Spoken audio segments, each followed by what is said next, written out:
всички деца, които са свирили, ще свирят.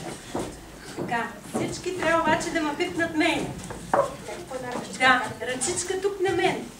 Вземи другата ръчичка. Другата. Другата. Така. Миша ръчичка. И Крис също. Една ръчичка. Кой никак не казва? Чудесно.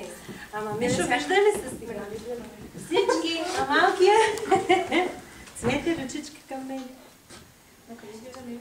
Сега още не сме. Значи, Вики, ще се обърнеш към публиката. И всички ще снимат, когато казваме втората сричка на думата музика. Значи, музика. Значи, аз ще дам тон. Готови сме? Музика! Сега още един път. Защото първият път винаги е репетиция. Готови? Музика!